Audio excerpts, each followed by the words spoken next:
হিজড়াদেরকে আমি বলি প্রায় হিজড়াদের ব্যাপারে, অনেক হিজড়াও দেখি বিভিন্ন জায়গায় কমেন্টস করে যে হুজুর আমরাও শুনি আপনার ওয়াজ। আলহামদুলিল্লাহ, এটা ভালো। এই যে তৃতীয় লিঙ্গ, থার্ড জেন্ডার, এরা অবহেলিত কিন্তু আমাদের দেশে, কিন্তু এদেরকে নিয়ে আমাদের ভাবনা নেই। সংখ্যায় একেবারে কম নয়, এদের সংখ্যাও অনেক। এরা আমাদেরই সন্তান। আমার দুইটা মেয়ে, তো আল্লাহ মেয়ে না দিয়ে আমার ঔরসে হিজরা দিতে পারতো না? কথা বোঝে নাই? আমি যে ছেলে হয়েছি কার ইচ্ছায়? আমার বোন মেয়ে হয়েছে কার ইচ্ছায়? যে হিজরা হয়েছে সেও হয়েছে কার ইচ্ছায়? বুঝতেছেন কথা কি বুঝেন? তাহলে হিজরা এরা আমাদের সমাজেরই অংশ,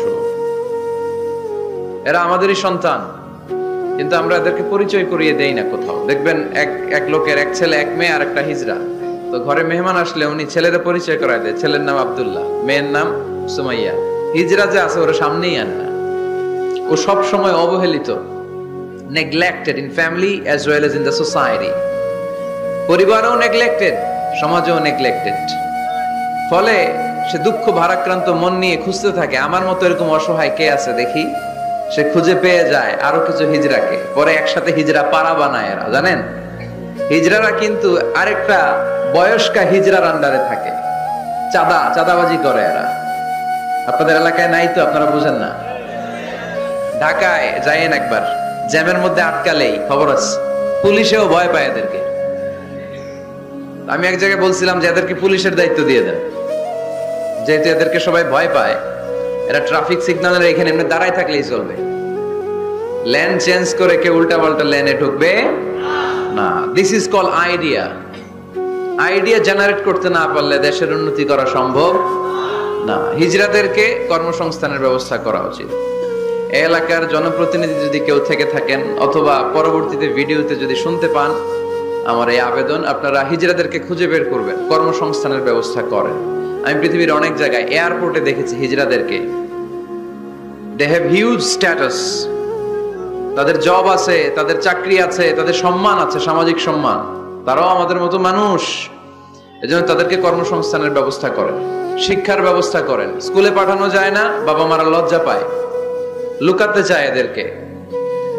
সন্তানের ফর্ম পূরণ করতে গেলে ওখানে লেখা থাকে জেন্ডার, ছেলে নাকি মেয়ে।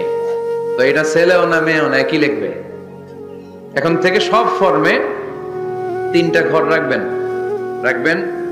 মেল, রাখবেন ফিমেল, আর একটা রাখবেন শিমেল অথবা বাইসেক্সুয়াল, উভয় লিঙ্গ যাদের।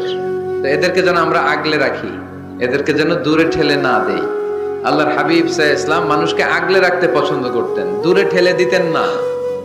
আল্লাহ রাসূল সাল্লাল্লাহু আলাইহি ওয়াসাল্লাম মন জয় করার কিছু বাক্য আমাদেরকে শিখিয়েছেন, how to reach in the people's heart, মানুষের হৃদয়ে কি করে পৌঁছতে হয় তিনি শিখালেন। তুমি বলো বাশশিরু, ইয়াসসিরু, ইয়াসসিরু ওয়ালা তুআসসিরু, বাশশিরু ওয়ালা তুনাফফিরু। সহজ করে উপস্থাপন করো, কঠিন করো না। মানুষকে সুসংবাদ দাও, ভয় দেখিও না। আমরা ভয় দেখাই, আছে না নাই?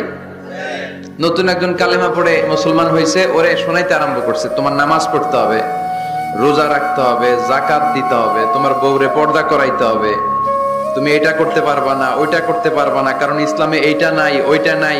নতুন মুসলিম কয় তাইলে আমিও নাই, তোমাদের ধর্মে আমিও নাই। তো ভয় দেখেন কেন? ও যখন কালিমা পড়ে মুসলমান হয়েছে, ওরে বলবেন কিছু বই পড়ো না, এই বইগুলো পড়ো।